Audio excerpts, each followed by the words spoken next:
పెత్తందారులను కొట్టి పేదలకు పెట్టాడని బందిపోటన్నారు. అణగారిన వర్గాలకై గొంతెత్తాడని కుట్ర పన్ని తల నరికేశారు.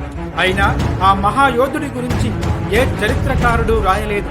దాన్నొక జానపద గాథగా కొట్టిపారేశారు. కానీ ఇది కట్టుకథ కాదు, నిజమైన ఓ యోధుడి గొప్ప పోరాటం. పండుగ సాయన్న 1840 నుంచి 1885 మధ్య ఆయన ప్రస్థానం సాగింది. మహబూబ్ నగర్ జిల్లా నవాబ్పేట మండలం మెరుగోని గ్రామానికి చెందినవాడు పండుగ సాయన్న. నాగేటి చాలల్ల నా తెలంగాణ, నా తెలంగాణ, నవ్వెట్టి బతుకల్ల నా తెలంగాణ, నా తెలంగాణ. సాయన్న గ్రామీణ క్రీడల్లో ఆరితేరాడు.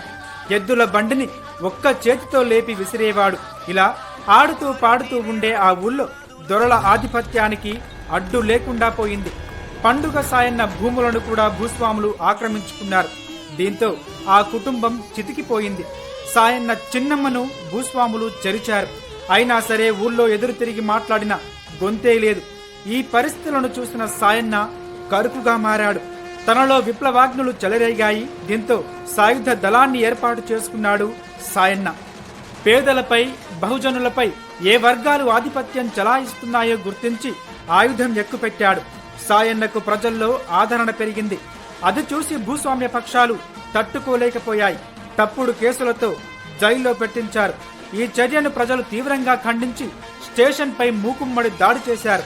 దీంతో వెనక్కి తగ్గిన నిజాం ప్రభుత్వం 10,000 రూపాయలు జమానతుగా కట్టాలని షరతు పెట్టి మార్మత్ చోడో అని హుకుం జారీ చేసింది. ఈ పరిణామం భూస్వాములకు మింగుడు పడలేదు. సాయన్న బయటకొస్తే తమ ఆటలు సాగవనుకుని కుట్ర పన్నారు. మార్మత్ చోడో అంటే చంపొద్దు, వదిలేయండి అని ఉన్న స్టే ఆర్డర్ను ఎస్పీ కొంతమందితో కలిసి నక్కజిత్తుల సలహాతో మార్ అనే పదం వద్ద పులిస్టాప్ పెట్టి మార్ మత్ చోడో అంటే చంపండి, వదలకండి అని అర్థం వచ్చేలా మార్చి పండుగ సాయన్నకు మరణశిక్ష విధిస్తారు.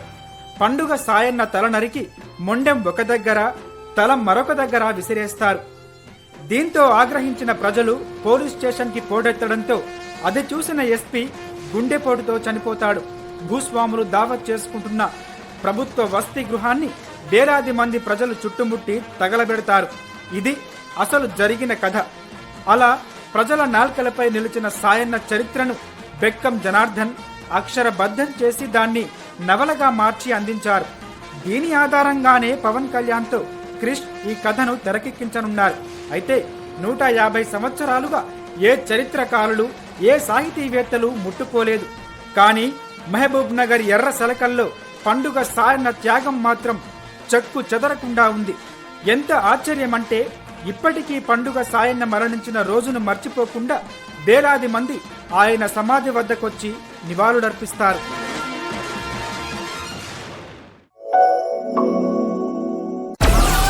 Download Moj.